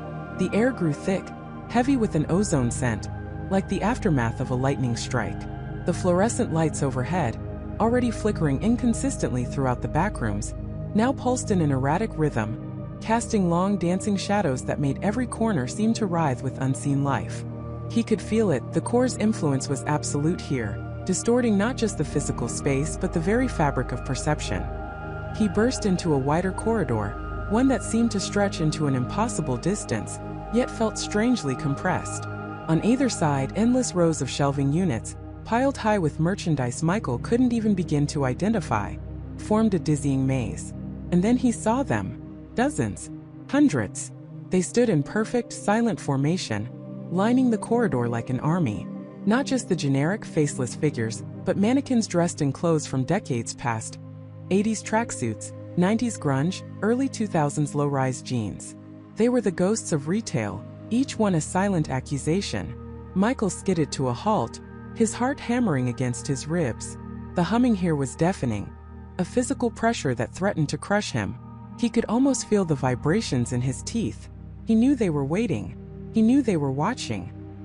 He could feel their empty gazes, even though their heads were turned slightly, perpetually looking just past him. "No," he muttered, his voice barely audible over the drone. "Not again." He took a deep breath, steeling himself. He couldn't go around them. The shelves were too high, too densely packed. He couldn't go back. There was only one way. He took off running again, straight down the center of the mannequin-lined corridor. As he ran, the mannequins began to move. Slowly at first, a subtle shift of an arm, a tilt of a head. Then, with an unnerving, almost fluid grace, they began to turn, their empty eyes locking onto him. Their movements were not jerky or mechanical, but impossibly smooth, like dancers in a macabre ballet. They didn't stride towards him. Instead, they simply rotated, always facing him, always closing the distance in an impossible, non-physical way. He felt a cold dread seep into his bones. They weren't just standing there. They were advancing without taking a step. The corridor itself seemed to shrink, the walls of shelves closing in, the figures multiplying, their numbers endless. He could hear a faint scraping sound now, like plastic limbs brushing against each other, a whisper of movement that filled the air around the hum. Michael pushed harder, his lungs screaming for air. He could see it now, at the very end of the impossibly long corridor, a pulsating light, a shimmering distortion in the air, the source of the hum, the core. It was enormous, a vast, dark structure that seemed to absorb the light around it, occasionally flaring with an internal, sickly green glow. It wasn't a machine, not in any conventional sense. It was a monolithic, crystalline entity, roughly spherical, but with jagged, unnatural facets that seemed to shift and reform as he watched. It was embedded directly into the very fabric of the backrooms, its base vanishing into the concrete floor, its apex disappearing into the unseen ceiling. He was almost there.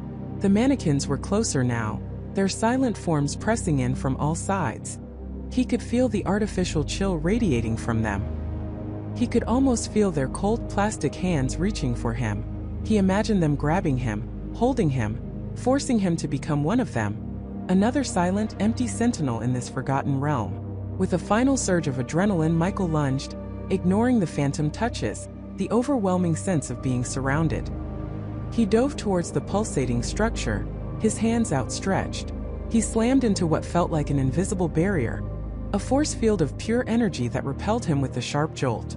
He bounced back, stumbling, his head ringing, but he didn't fall. He looked up at the core, panting, his vision swimming. The surface of the crystalline sphere pulsed faster now, the green light intensifying, throwing stark shadows across the faces of the silent mannequins that had finally surrounded him. A solid wall of plastic and forgotten fashion. They were inches away, their blank stares fixed on him. "There has to be a way," he gasped, pushing against the invisible barrier again. It was solid, unyielding. He traced its surface with his fingers, feeling the subtle vibrations of the core's immense power. There was no seam, no door, no visible weakness. It was a perfect, impenetrable sphere of distorted reality. He leaned his forehead against the barrier, closing his eyes, trying to think past the noise, past the fear. What had Jessica said? What had he learned? The core was drawing from the mall, from its memories, its emotions. It was a generator, a processor, a heart.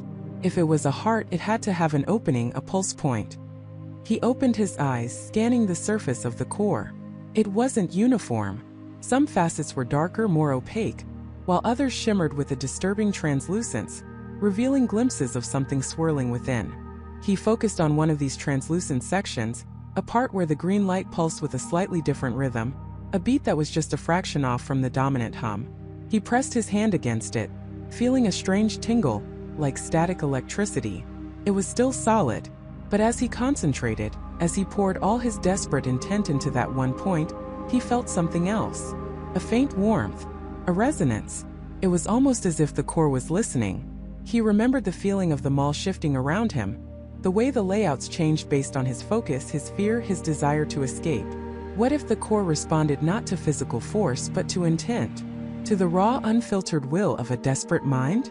"Let me in," he whispered, his voice hoarse, a plea to an inanimate object that felt terrifyingly alive. He pushed harder, not with brute strength, but with a focused mental energy, picturing the barrier parting, picturing himself stepping through. He poured his fear, his anger, his determination into his hand, willing it to connect. And then, impossibly, the surface rippled. The specific facet he was touching shimmered, the green light flaring violently, and for a split second it became transparent. Not just transparent, but open. It wasn't a door that swung inward, but a section of the core that simply ceased to be, dissolving into a swirling vortex of green light and shadow. He didn't hesitate. Without a second thought, he pushed through the shimmering opening. The sensation was overwhelming. A sudden violent displacement, like being pulled through a vacuum and then plunged into icy water, all at the same time. The hum intensified to an unbearable shriek, then abruptly cut out, replaced by an eerie, profound silence. He stumbled forward, catching himself, feeling disoriented, his ears ringing. He was inside. The core was not a chamber, nor a room, nor any space he could comprehend. He stood on a platform of what felt like solid black glass, suspended in an infinite void. Above, below, and all around him, stretched a kaleidoscopic expanse of swirling light and shadow. It wasn't empty. It was full of everything. Countless strands of pure, incandescent energy, like fiber optic cables made of solidified thought, crisscrossed the void in every direction. They pulsed with colors he'd never seen, shifting from vibrant electric blues to searing oranges, deep purples, and the familiar sickly green.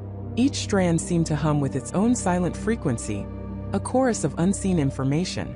And embedded within these swirling currents, like insects caught in amber, were fragments of images. Not static pictures, but fleeting, ghostly snapshots that flickered into existence and then dissolved. He saw faces, shoppers, employees, families laughing, crying, arguing. He saw storefronts, glittering displays, sale signs, crowded food courts. He saw moments, a child dropping an ice cream cone, a couple holding hands, a security guard patrolling an empty hallway. He saw the mall in all its iterations through all its years, condensed into a single overwhelming, constantly shifting panorama.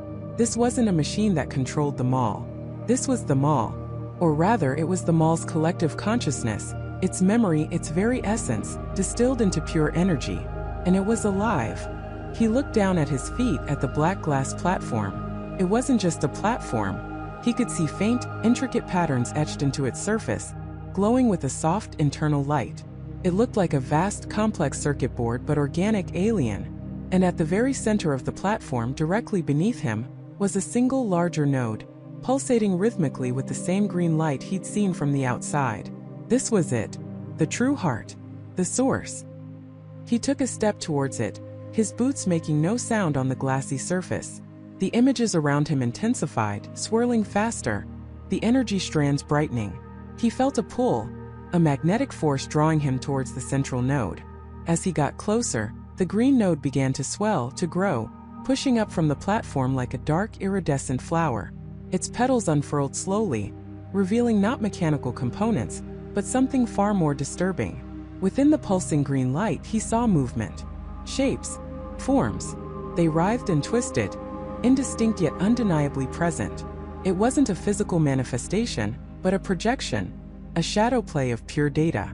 And then from the heart of the expanding node, a single clear image solidified, hovering directly before him. It was a mannequin, but not one of the lifeless plastic figures he'd encountered. This one was different. It was a perfect, flawless human form, rendered in the same shifting green light that permeated the core. Its eyes, unlike the empty sockets of the others, glowed with an unnerving, intelligent light. It raised a hand, a gesture of invitation, or perhaps a warning. And from its lips, a voice emanated, not a physical sound, but a thought, a presence that resonated directly in Michael's mind, clear and chillingly articulate. "Welcome, Michael," it said. "We've been expecting you." The words echoed, not in the air, but in the deepest recesses of Michael's mind, a cold, alien presence that settled like ice in his veins. His heart hammered against his ribs, a frantic drumbeat against the suffocating silence. He stumbled back, his foot catching on nothing, nearly sending him sprawling. His eyes, wide with terror, darted across the shifting, impossible architecture, searching for a source, a mouth, anything that could have uttered such a profound, chilling greeting. But there was only the vast, formless expanse, the pulsating light, and the overwhelming sense of being utterly, completely exposed. "You seek answers, Michael?" The voice resonated again, calm and utterly devoid of emotion, yet possessing an ancient, knowing quality that made his skin crawl. "And you have found them. Or perhaps they have found you." Michael tried to speak, but his throat was dry, constricted by a fear so primal it stole his breath. He could only manage a choked gasp, a desperate, futile attempt to assert his own reality in the face of this impossible entity. "Do not struggle," the voice continued, smooth as polished obsidian. "It is unnecessary, and ultimately ineffective.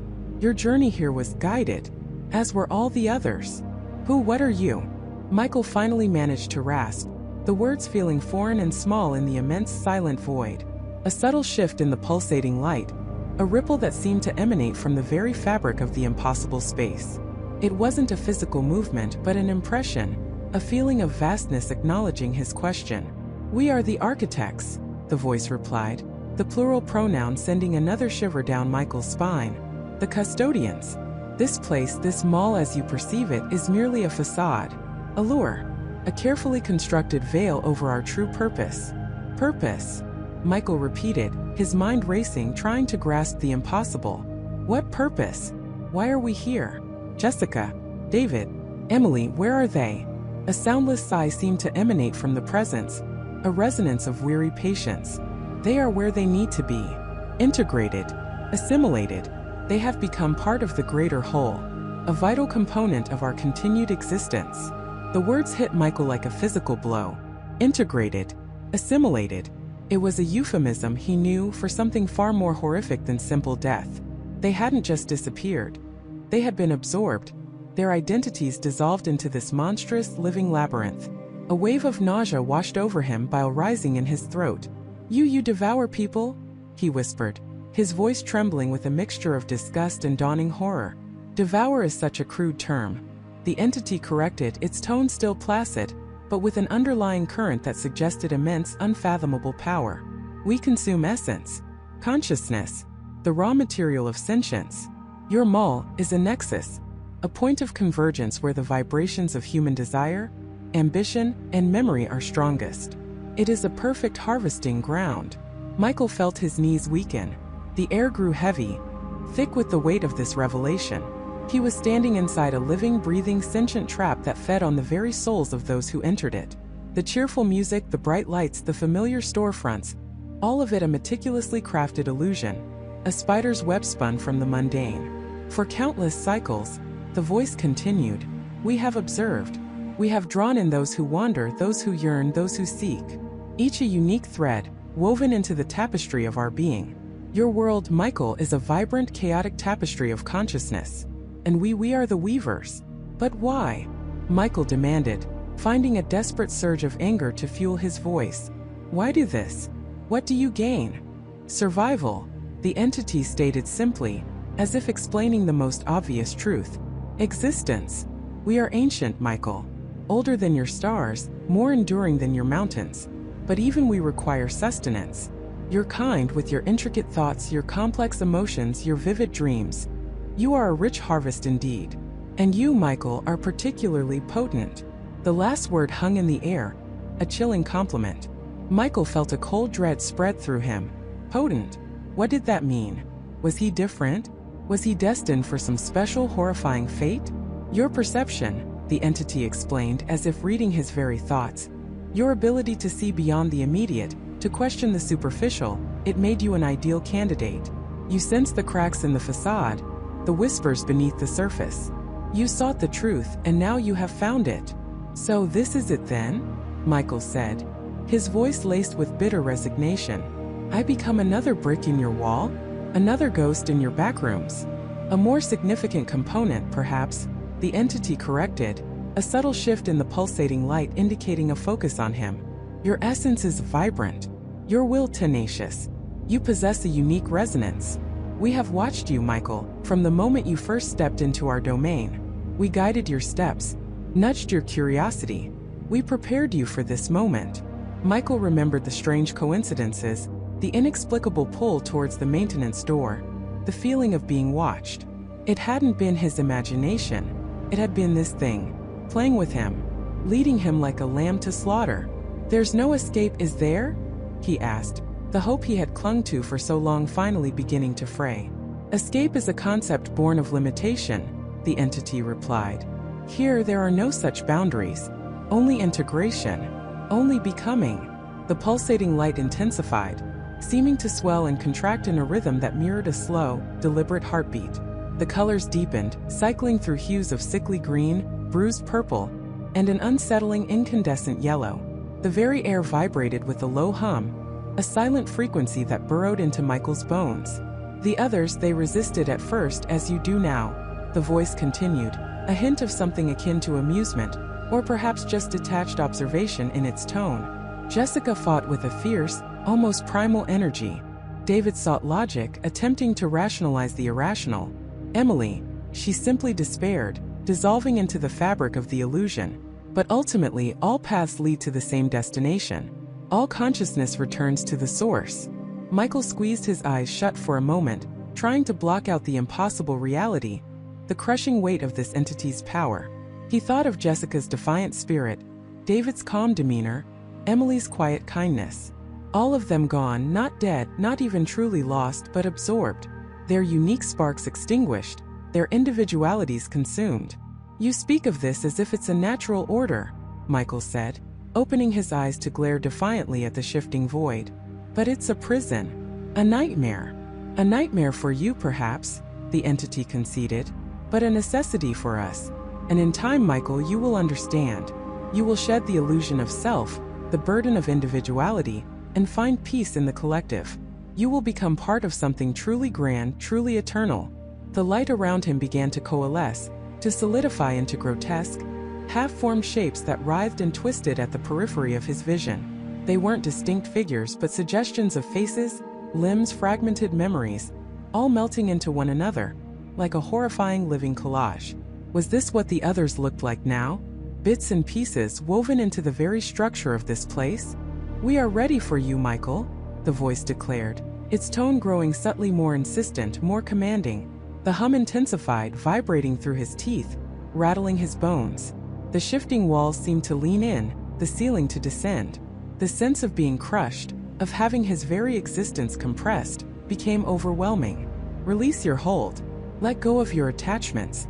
Surrender to the embrace of the architects. You will be free of fear, free of pain, free of loneliness. You will simply be. Michael felt an invisible force begin to pull at him, a gentle but inexorable tug that threatened to unravel his very essence. He felt his memories flicker, images of his life, his family, his friends, all rushing through his mind, threatening to be torn away. He saw his apartment, his favorite coffee shop, the faces of loved ones. These were the things that made him him, and this entity wanted to strip them away. No, not without a fight. A sudden desperate spark ignited within him. He might be trapped, overwhelmed, facing an ancient, incomprehensible power, but he was not yet broken. He had to resist. He had to find a way, any way, to hold on to himself. Even if it was futile, he would not simply surrender. The thought of Jessica, David, Emily, their voices echoing in the back of his mind, fueled a defiant surge of adrenaline. If they had been consumed, perhaps a part of them still existed, a faint echo within this monstrous machine. And if so, perhaps there was a way to reach them, or to use their integrated essence against their captor. He braced himself, digging his heels into the impossible floor, even as the invisible pull grew stronger, threatening to tear him apart. The entity was powerful, ancient, but it had underestimated one thing: the sheer, stubborn refusal of the human spirit to be extinguished. And Michael, in that moment, felt a surge of clarity amidst the terror. He wouldn't just be. He would fight. The entity was powerful, ancient, but it had underestimated one thing: the sheer, stubborn refusal of the human spirit to be extinguished. And Michael, in that moment, felt a surge of clarity amidst the terror. He wouldn't just be.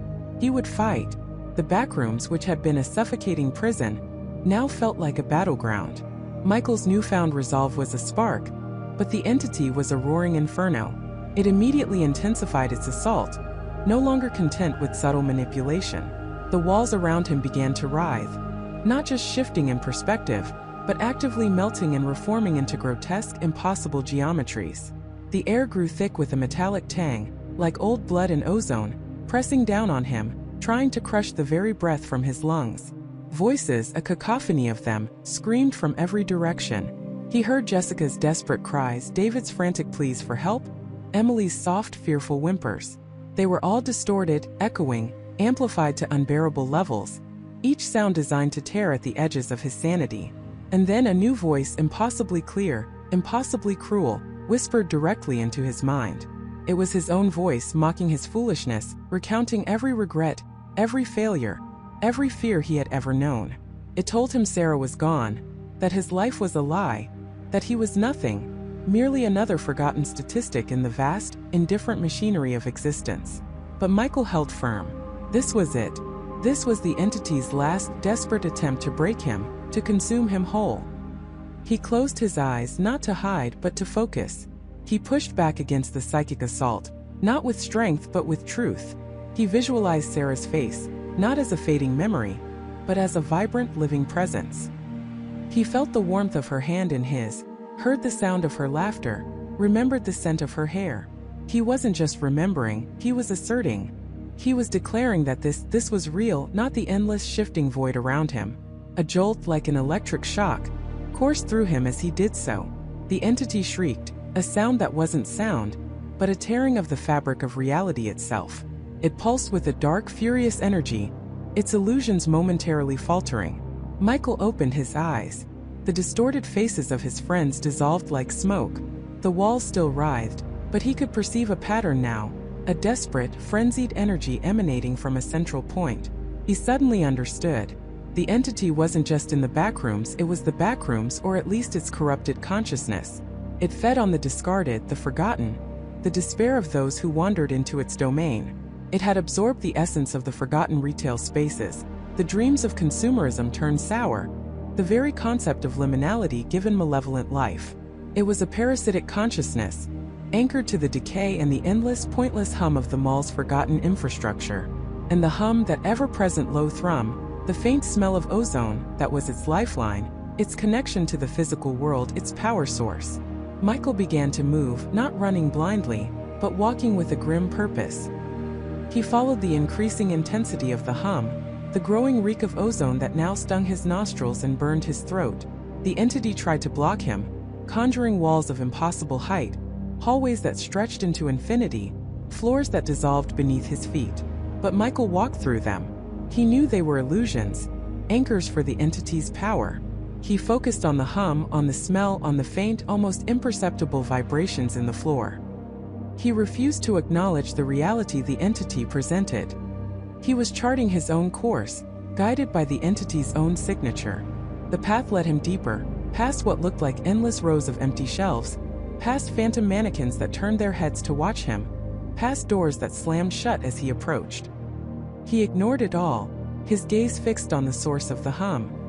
He felt like a salmon swimming upstream against an impossible current, but every stroke of defiance, every assertion of his own reality, seemed to weaken the entity's grasp, if only for a fraction of a second. Finally, he reached it. Not a room, not a corridor, but a vast, cavernous space that defied geometry. It was the heart of the Backrooms, the nexus of the entity's power.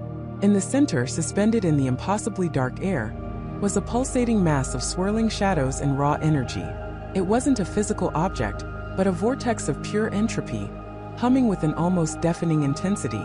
It was the distillation of all the forgotten, the lost, the despairing energy of the mall's hidden depths. It was the entity in its most concentrated, most terrifying form. It didn't have eyes, but Michael felt its gaze, a cold, indifferent probe that sought to unravel his very being. It presented him with one last, overwhelming vision. A perfect, happy life with Sarah. A life he could have if he just surrendered, if he just allowed himself to be absorbed into its eternal, dreamless peace. It was tempting, a siren song promising an end to all suffering, but Michael saw through it. He knew the price. He knew that peace was just another word for oblivion. He took a deep breath, the metallic air burning in his lungs, and he screamed. Not a scream of terror, but a scream of defiance, a primal roar of refusal. "And no!" he bellowed, his voice raw, hoarse, but resonating with an unbreakable will. "You don't get to have me. You don't get to have any of us." He imagined his memories, his love for Sarah, his identity, not as things to be protected, but as weapons. He flung them at the swirling nexus of darkness, not as a sacrifice, but as a flood. He projected every vibrant, real, chaotic, imperfect moment of his life into that cold, consuming void. His joy, his grief, his anger, his hope. All the messy, beautiful things that made him human. He wasn't trying to destroy it, he was trying to overload it. He was trying to force it to consume something it could not process, something too full of life, too full of reality, to be assimilated into its endless emptiness. The entity recoiled. The dark mass pulsed erratically, contracting and expanding like a dying star. The hum intensified to an unbearable pitch, vibrating through Michael's bones until he thought his skull would shatter. The walls of the cavernous space began to crack, not just in illusion, but with audible groans and creaks, as if the very fabric of the backrooms was tearing itself apart. The metallic scent turned acrid like burning wires, and he could feel a tremendous pressure building, a force trying to expel him. He was being thrown out. With a final guttural shout, Michael channeled every last ounce of his remaining strength, every shred of his defiance, into that defiant projection of self. The nexus shrieked again, a sound of pure, unadulterated pain and fury. Then, with a deafening crack that echoed through his very soul, the world around him exploded into a chaotic vortex of light and shadow. He felt himself being ripped, torn, stretched across dimensions. The pressure was immense, like being crushed by 1,000 atmospheres, then violently flung into the void. He tumbled through a kaleidoscope of impossible colors, a whirlwind of fragmented images, a fleeting glimpse of Jessica's face, not distorted but calm, a flash of David's earnest eyes, Emily's gentle smile. Were they freed? Or was it just his mind's last desperate hope? He didn't know. He couldn't. Then darkness.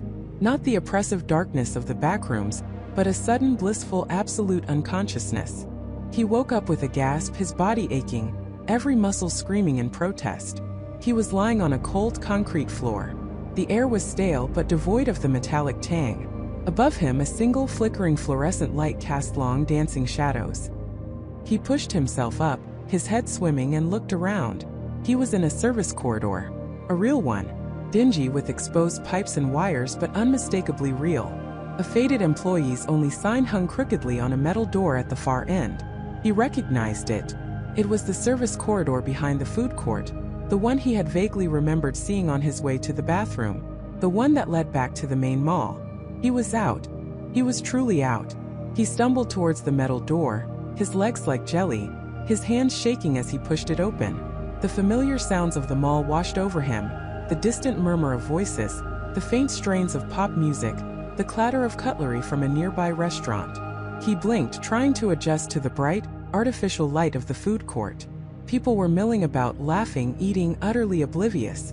Michael looked back at the service door, then at the bustling mall. It looked the same. The same stores, the same endless rows of consumer goods, the same comforting banality. But to Michael it was forever changed. He looked at the faces of the shoppers, saw their fleeting worries, their casual joys, and wondered how many of them had ever truly looked beyond the polished surfaces, into the forgotten corners. He knew what lay beneath. He knew the secrets the mall held. The backrooms were real. The entity was real. And he had somehow, against all odds, escaped its grasp. But the victory felt hollow. He was alive, yes, but he was alone. Jessica, David, Emily, they were gone. He carried their absence like a heavy cloak, a constant reminder of the price of his escape. He would never look at a shopping mall the same way again. The The cheerful music, the bright lights, the endless aisles of merchandise. They would forever be a thin veneer over a terrifying, forgotten truth. He walked out of the mall that day, into the fading afternoon sun, a free man. But he carried the backrooms with him, etched into his